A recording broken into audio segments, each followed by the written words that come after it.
Radhe Radhe friends, welcome to my YouTube channel best knowledge. First of all please don't forget to like and comment my video.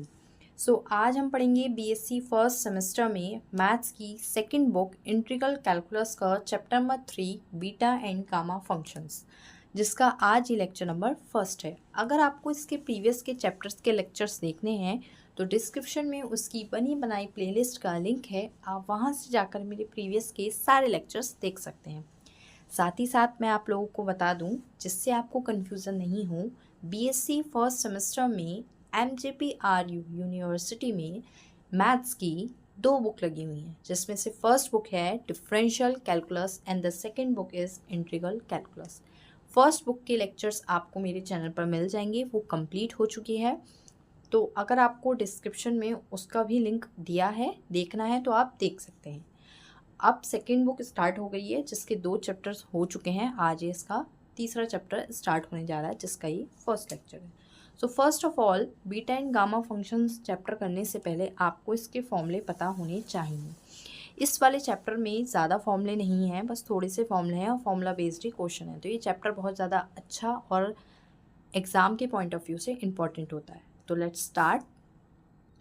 Beta function को represent करने के लिए इस तरह से beta बनाते हैं। ये बीटा का साइन होता है बीटा फंक्शन को। तो मैं यहाँ पर डायरेक्ट फॉर्मूला बता रही हूँ, और जो फंक्शन होता है वो इस तरह से आप ले सकते हैं, एम एन, इस फॉर्म में आप ले सकते हैं।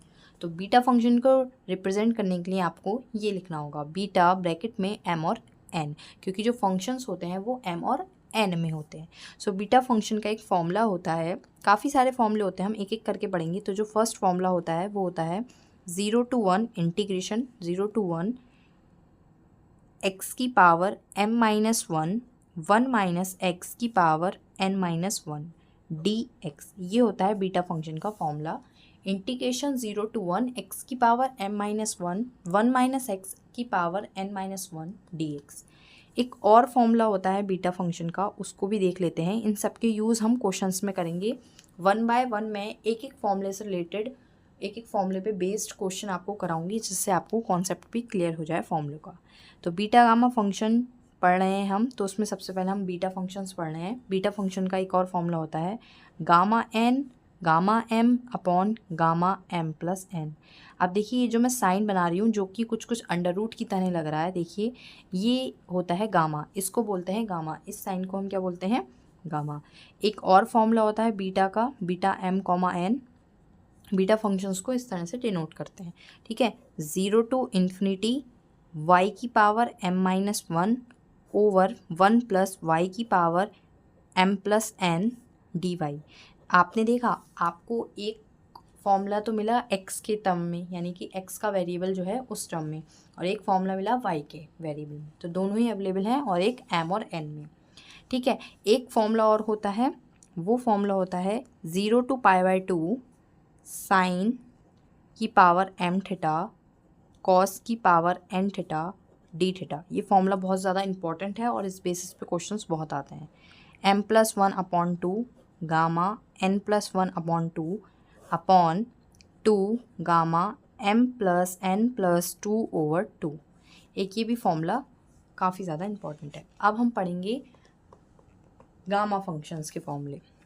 एक गामा फंक्शन का फॉर्मूला होता है गामा n 1 माइनस गामा बराबर पाई बाय साइन n पाई।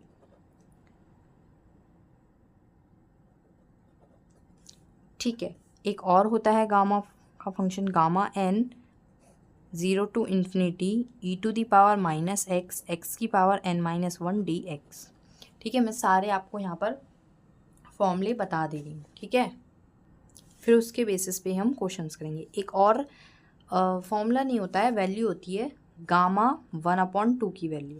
देखिए, गामा ओपन करना मैं आपको बताऊंगी किस तरह से ओपन करते हैं क्वेश्चंस में, बट अभी मैं आपको यहाँ बताती हूँ। सबसे छोटा वैल्यू यही होती है गामा की, गामा 1/2। सबसे छोटी वैल्यू गामा की यही होती है 1/2 इन गामा, तो इसकी वैल्यू होती है √पाई। तो ये आपको याद रखनी है। इसको हम और ओपन नहीं कर पाएंगे। जब हम गामा ओपन करेंगे लास्ट में, जब ये बचेगा, तो वहाँ पर आपको इसके प्लेस पर √पाई लिखना है, ठीक है। ये थे सारे इस चैप्टर के फॉर्मूले जो आप इस चैप्टर में पढ़ेंगे, ठीक है। आई होप आपको क्लियर हो रहा होगा। अब हम इससे रिलेटेड एक दो क्वेश्चंस आज करते हैं, बाकी हम इसके फर्दर लेक्चर में करेंगे जिससे आपको समझ में आ जाए। सो देखिएगा फ्रेंड्स, मैंने यहाँ पर अभी एक क्वेश्चन नोट किया है, मैं थोड़ा सा मिनिमाइज़ कर देती हूँ जिससे आपको अच्छे से दिख जाए।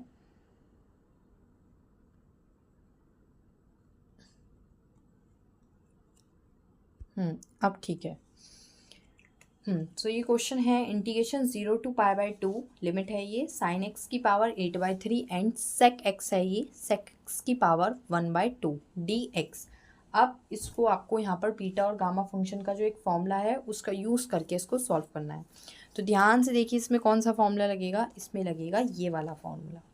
देखिए क्योंकि इंटीग्रेशन में 0 to π/2, इंटीग्रेशन में 0 to π/2 साइन और सेक है, यहाँ पर क्या है साइन और कॉस, बस यहाँ इतना चेंज है, यहाँ कॉस के प्लेस पर साइन है, लेकिन हमें इसी फॉर्मूले का यूज़ करना है, इसलिए आपको याद होना चाहिए, बहुत ईजी सा है। m+1 अपॉन 2 गामा में, n+1 अपॉन 2 गामा में अपॉन 2 m+n+2 अपॉन 2 गामा में, ठीक है।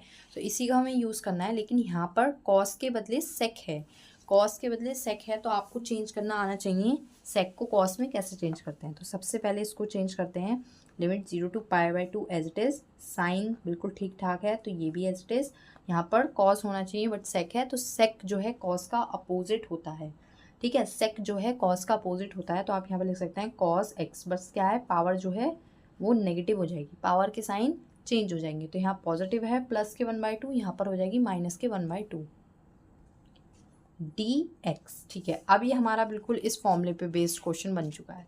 अब देखिए यहाँ पर जो इसकी पावर होती है साइन की वो तो होती है m, और जो कॉस की पावर होती है वो होती है n। सो यहाँ पर m है 8/3 and the n is minus के 1/2, ठीक है। सो फॉर्मूला लगाते हैं, क्या होता है m+1 अपॉन 2, यहीं लिखा हुआ है तो मैं नहीं लिख रही हूँ, जब आप क्वेश्चन करें तो उसको लिखें, बार बार लिखने से आपको फॉर्मूला भी याद हो जाएगा और आपका अच्छा क्वेश्चन भी ठीक होगा, बिल्कुल गलत नहीं होगा। तो m 8+3+1 gamma n+1 -1 upon 2 + 1 over m+n, 8/3 -1 upon 2 + 2 over 2 gamma 2, ठीक है। वैल्यूज़ रख दी हैं, अब इसको जल्दी से सॉल्व करते हैं। देखिए यहाँ एलसीएम लेंगे 8+3/3 और गामा में, यहाँ गामा में हो जाएगा -1 + 2/2, नीचे होगा 16 माइनस 2 3 = 6 -3 + 6 2 = 12 गामा 2/2 और सॉल्व करते हैं। 8+3 11/3 गामा +1/2/2 गामा 16 + 12 28 -3/6/2, देखिए 11/3 तो एज इट इज़, 1/2 गामा में मैंने अभी बताया आपको, जब जब 1/2 गामा में मिलेगा आपको कितना लिखना है, √π ओवर 2 गामा 28 - 3 25/6/2। अच्छा, हमने एक और मिस्टेक की है, m+1 अपॉन 2 भी तो होता है, अपॉन टू सब में चलेगा। सो यहाँ पर अपॉन 2 की वजह से यहाँ पर हो जाएगा 6 और यहाँ पर हो जाएगा 4, ठीक है। यहाँ m+1 अपॉन 2 भी तो होता है, हमने m+1 लिख दिया, अपॉन 2 नहीं लिखा है, तो सबके नीचे जब अपॉन 2 लगाएंगे तो ये हो जाएगा 11/6, ये हो जाएगा 1/4 और ये बिल्कुल ठीक है नीचे का। तो यहाँ पर जो है गामा में 1/4 एज इट इज़ ही रहेगा, √π नहीं आएगा, क्योंकि वो कब लगता है जब 1/2 होता है गामा में, यहाँ पर है 1/4, तो गामा में 1/4 एज इट इज़, ठीक है। और थोड़ा सा और सिंप्लीफाई करके अगर लिखते हैं तो 11/6 gamma 1/4 over 2 as it is, ये हो जाएगा 25/12, क्योंकि ये भी 2 ऊपर जाएगा तो 2 6 = 12। सो ये हो गया है यहाँ तक। सो इस तरह से क्वेश्चन होना है ये, ठीक है।